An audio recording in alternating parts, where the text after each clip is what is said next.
ত্রয়োদশ জাতীয় সংসদ নির্বাচন হয়ে গেছে। আমি যখন ভিডিও করছি ঠিক সেই সময়টিতে সারা বাংলাদেশের মিডিয়া ব্যস্ত। কে মন্ত্রী হবেন, কে স্পিকার হবেন, কে রাষ্ট্রপতি হবেন।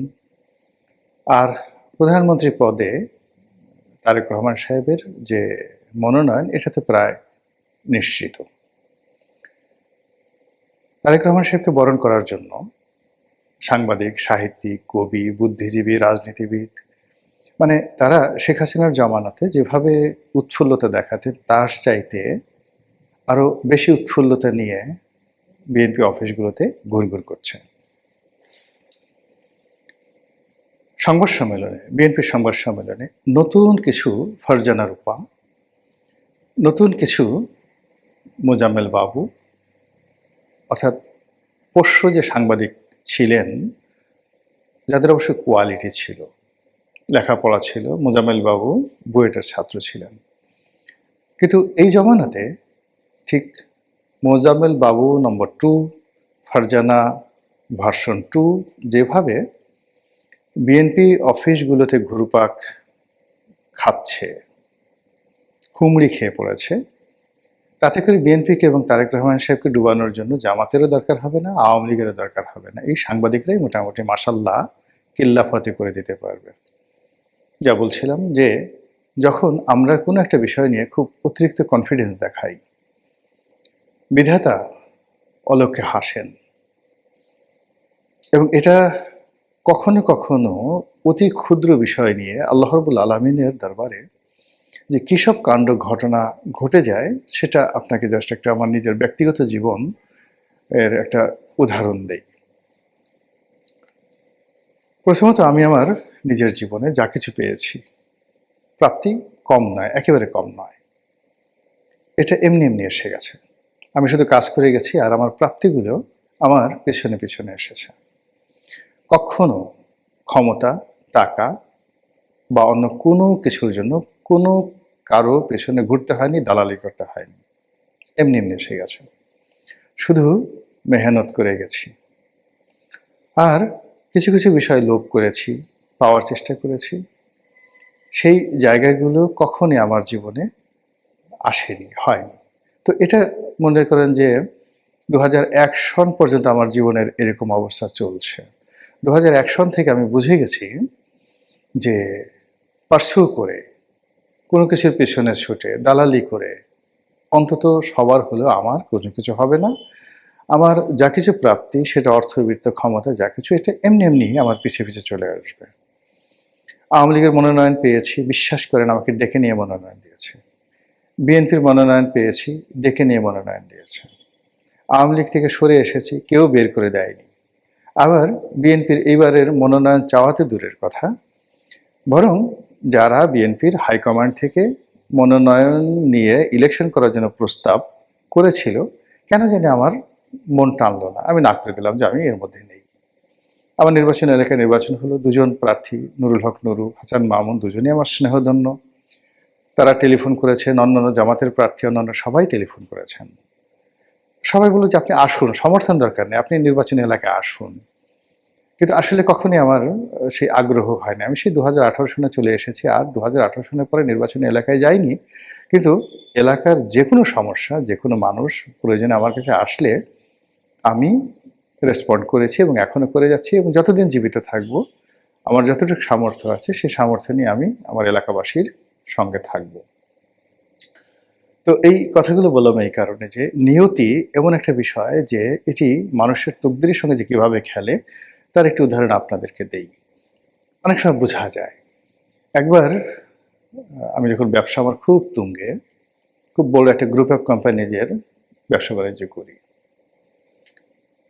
তো ব্যবসা আমাকে আল্লাহ রাব্বুল আলামিন দেন, কিন্তু আমি আল্লাহকে বাদ দিয়ে আমার মাঝে মধ্যে আমি করি কি, ওই কোম্পানির মালিক, কর্মচারী তাদের প্রতি অতিরিক্ত ভক্তি দেখাই, শ্রদ্ধা দেখাই। তো এটা আসলে আমার যে ইবাদত বা বন্দিকে, আমার যে আমল তার সঙ্গে যায় না। তো একবার রোজার সামনে আমি নিয়ত করলাম যে আমি এবার উমরা করতে যাব। কিন্তু এমন সময় ওই একই কোম্পানির একটা খুব বড় ব্যবসা এসে গেল। তখন আমি সিদ্ধান্ত নিলাম যে আমি এবার আর উমরাটা করব না, 15 দিন পরে করি, 1 মাস পরে করি। আমি ব্যবসাটা সুন্দরভাবে হ্যান্ডেল করার জন্য প্রস্তুতি নিলাম। কিন্তু শেষ মুহূর্তে যেটা একেবারে শতভাগ নিশ্চিত ব্যবসা, একেবারে শতভাগ দীর্ঘদিন ধরে ওই কোম্পানির সবার সঙ্গে পারিবারিক সম্পর্ক, কিন্তু সেই ব্যবসাটা হলো না। আমি মেসেজ বুঝে গেলাম যে আল্লাহর পক্ষ থেকে মানে আমাকে একটা গ্রিন সিগন্যাল না, একটা রেড সিগন্যাল দেওয়া হলো যে you are in the bad way. তো যাই হোক, আমি সেই কোম্পানির অফিসে গেলাম এবং সিদ্ধান্ত নিলাম আমি উমরা করতে যাব। তো মালিকের সঙ্গে দেখা হলো, তিনি হাত ধরে বললেন যে রনি সাহেব, আমরা দুঃখিত, ব্যবসাটা আপনাকে দেওয়া উচিত ছিল, পাওয়া উচিত ছিল, গত ৫-৭ বছর যাবত আপনার সাথে করছি, কিন্তু কি করে যেন এই সিদ্ধান্তটা অন্যের পক্ষে চলে গেল। তাই বললাম যে ভাই, আপনার কোনো দোষ নেই, কোনো দোষ নেই, দোষ আমার। তো বললেন কেন কেন কেন? তাই বললাম যে দেখেন, আমি আসলে সারা জীবন সব কিছুর জন্য আল্লাহকে হাজির নাজির জেনেছি, রিজিকদাতা হিসেবে আল্লাহকে মান্য করেছি। এইবার প্রথম আল্লাহর পরিবর্তে আপনাকে একটু বেশি প্রিভিলেজ দিয়ে ফেলেছিলাম অন্তরে অন্তরে। ফলে আল্লাহ আমাকে একটা শিক্ষা দিয়েছে। তার ওখান থেকে সালাম করে, মানে সালাম দিয়ে আমি উমরা করতে চলে গেলাম। তো অবাক করার বিষয় হলো যে সেই মালিক, তখন আমি যে কথা বলছি, তিনি অনেক বড় ব্যবসায়ী ছিলেন। আমি তখন সবেমাত্র শুরু করেছি। কিন্তু পথ পরিক্রমায় আল্লাহ আমাকে এমন একটা জায়গাতে নিয়ে এসেছেন যে সেই মালিক তিনি মারা গেছেন, তার সন্তান সন্ততিরা ঠিক মনে করেন যে ইস, আমরা যে একটু গোলাম মোল্লা রনি হতে পারতাম। তো এই হলো দুনিয়ার অবস্থা। তো সেক্ষেত্রে আল্লাহর একটা প্ল্যান থাকে, রাজনীতির একটা প্ল্যান আছে। এই ধরুন তারেক রহমান সাহেবকে নিয়ে আল্লাহর যে একটা প্ল্যান ছিল, এটা শেখ হাসিনা বুঝতে পারেননি। কিংবা ডক্টর মোহাম্মদ ইউনূসকে নিয়ে আল্লাহ রাব্বুল আলামিনের যে প্ল্যান ছিল, সেটা শেখ হাসিনা বুঝতে পারেননি। এমনকি শেখ হাসিনাকে নিয়ে আল্লাহর যে প্ল্যান, এটাও তিনি বুঝতে পারেননি। আরও অবাক করার ব্যাপার হলো, আগামীতে শেখ হাসিনাকে নিয়ে যে প্ল্যান, সেটাও আমরা বুঝতে পারছি না। এভাবে সমাজে অনেক কিছু মিরাকেল ঘটে। আর এই কথাগুলো বললাম মূলত জামাতকে নিয়ে। জামাত ক্ষমতায় যাওয়ার একেবারে উদগ্র বাসনা তারা পোষণ করেছিল। তারা সর্বশক্তি নিয়োগ করেছিল এবং এমন একটা ভাইব তৈরি করে ফেলেছিল, সেই ভাইবের কারণে তারা শুধু ক্ষমতায় আসবে না, তারা ক্ষমতায় আসলে বাংলাদেশে কি কি হবে, কোথায় কোথায় কোন পরিবর্তন হবে, এই বিষয়গুলো নিয়ে সমাজে রীতিমতো ভীতি ছড়িয়ে পড়েছিল। কিন্তু ব্যক্তিগতভাবে আমার কাছে কখনোই মনে হয়নি জামাত ক্ষমতায় যেতে পারবে, বিভিন্ন কারণে। প্রথমত যে গত সেই 2009 থেকে আজ অবধি, কিংবা তারও আগে সেই 1986 যখন আমার সাংবাদিকতার জীবন শুরু, তখন থেকে জামাতকে চিনি, ঘনিষ্ঠভাবে চিনি। জামাতের বহু নেতা, তাদের সঙ্গে একান্তভাবে মেলামেশা করার সুযোগ হয়েছে। ওই দলটিকে বোঝার ক্ষমতা হয়েছে। আর বাংলাদেশে ইসলামী রাজনীতি কীভাবে পরিচালিত হয়, এটা among the politician and political analyst here in Bangladesh, আমার কাছে মনে হয় যে আমি এই বিষয়টা নিয়ে যত চিন্তা ভাবনা করি, আর এই বিষয়ে আমার যত গবেষণা রয়েছে, যত মেলামেশা রয়েছে, আন্ডারস্ট্যান্ডিং রয়েছে, এটি অন্য কোনো পলিটিশিয়ানদের মধ্যে আমি দেখিনি, হয়তো কেউ থাকতে পারেন। তো সেই দিক থেকে আমার কাছে মনে হয়েছিল যে জামাত ক্ষমতায় এইবার আসছে না।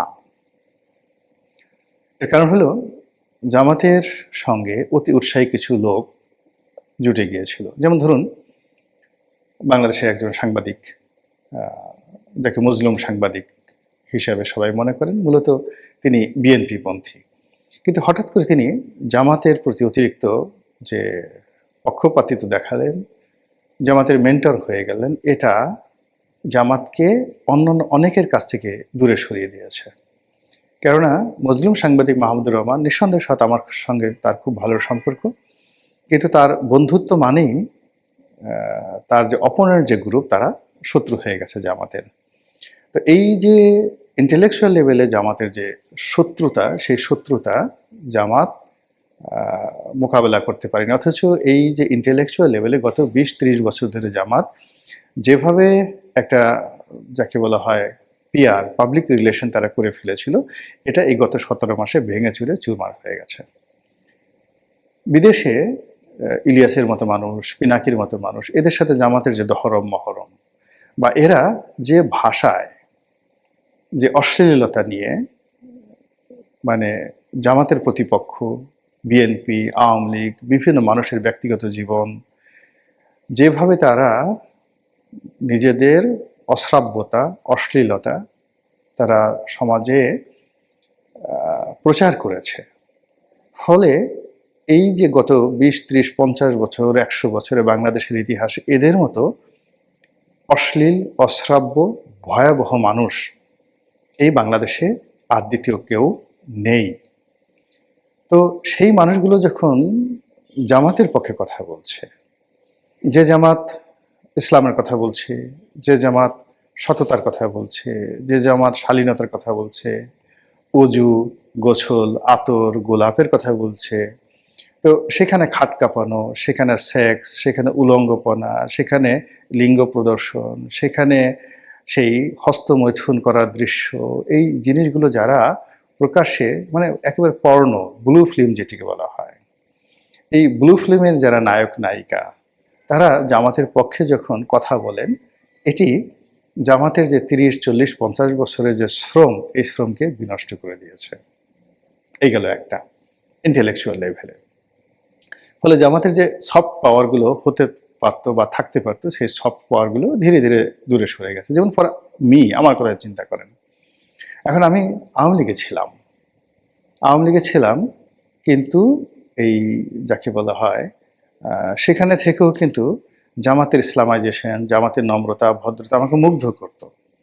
জামাতের প্রতি যে মজলুম যে চালানো হতো, তাদের প্রতি অত্যাচার চালানো হতো, এটা আমাকে খুব ব্যথিত করতো। আমি তাদের প্রতি সিম্প্যাথাইজ ছিলাম, তাদেরকে নিয়ে বহু লিখেছি, বহু কথা বলেছি।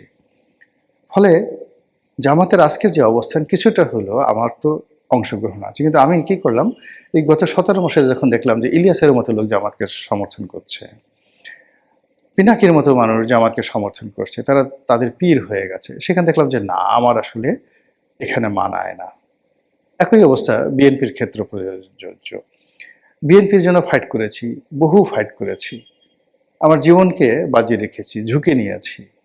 কিন্তু সেই জুলাই আগস্ট বিপ্লবের পরে যখন বিএনপির লোককে দেখলাম, তারা দৌড়ে চাঁদাবাজিতে চলে গেল, এবং তাদের অনেকের যারা আমার অফিসে আসতেন, আমার সঙ্গে একটু কথা বলার জন্য, দেখা করার জন্য দিনের পর দিন অ্যাপয়েন্টমেন্ট নিয়ে আসতেন, যে ভাই রনি ভাই একটু দেখা করবো, একটা টেলিফোন করে দেন, ওটা করে দেন, বড় বড় মানুষ, এখন তাদের হয়তো সবাই মন্ত্রী হবেন, আমি যাদের কথা বলছি। এই মানুষগুলো গত 17 মাসে দেখে, হাতে গোনা 2-1 ছাড়া সবাইকে দেখে আমার খুব অচেনা মনে হলো। আমার সঙ্গে তাদের যে পরিচয় ছিল, এ কথা বলতেও আমার এখন ভয় লাগছে। এ সমস্ত ক্ষেত্রে কি হলো, আস্তে করে নিজের মান সম্মান নিয়ে এদের থেকে আলাদা হয়ে গেলাম, যেভাবে জামাত থেকে আলাদা হয়ে গেছি। আপনার কি মনে হয়, এই আমি বা আমার মতো এরকম যদি শত শত মানুষ, হাজার হাজার মানুষ, যারা মানুষের মন এবং মস্তিষ্কের উপর প্রভাব রাখতে পারে, প্রচার করতে পারে, একটা ন্যারেটিভ তৈরি করতে পারে, কখনো পক্ষে বা বিপক্ষে, এই মানুষগুলো গত 17 মাসে জামাত থেকে সরে পড়েছে। তো সরে পড়ার পরেও তারা ডাকসু নির্বাচন বা এই নির্বাচনে ভীষণ রকম, যাকে বলা হয়, তারা যে সফলতা দেখিয়েছে, ভোটের মাঠে তারা যেভাবে সাহস নিয়ে দাঁড়িয়েছে, এটি রীতিমতো আমার কাছে বিস্ময়কর। আমার ধারণা ছিল তারা ভালো করবে, কিন্তু এতটা ভালো করবে, 70টা সিট পাবে, আমি আসলে জামাতকে কখনো 30-35টার বেশি সিট দিতে আমার মুখ দিয়ে এই ধরনের কথা বের হতো না, কিন্তু তারা সেখানে এতগুলো সিট পেয়ে গেছে। এই সিট পাওয়ার সঙ্গে সঙ্গে ইসলামী রাজনীতিতে রীতিমতো বাংলাদেশে যে চ্যালেঞ্জ তৈরি হয়েছে,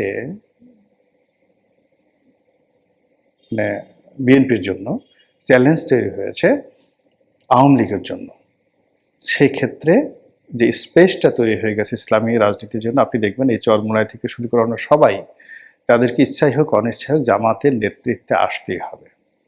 2 নম্বর হলো যে এই যে জামাত এই সময়টাতে তারা বুঝতে পেরেছে যে গত 17 মাসে তাদের যে সকল নেতারা তাফালিং করেছে, রাজশাহী বিশ্ববিদ্যালয়, ঢাকা বিশ্ববিদ্যালয় যে দাপট দেখিয়েছে, ঢাকা কলেজে তাদের নেতাকর্মীরা যে দাপট দেখেছে, এটা তাদের ভুল ছিল।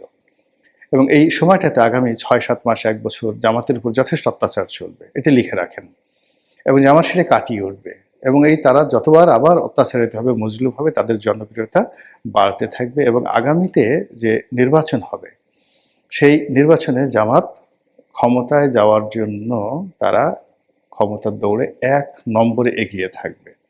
এতে কোনো সন্দেহ নাই। এবং আগে বিএনপির সাথে জামাত জোট করত বা আওয়ামী লীগের সঙ্গে তারা জোট করেছে ইতিপূর্বে বা জাতীয় পার্টির দাবিদারি করেছে। The days is coming.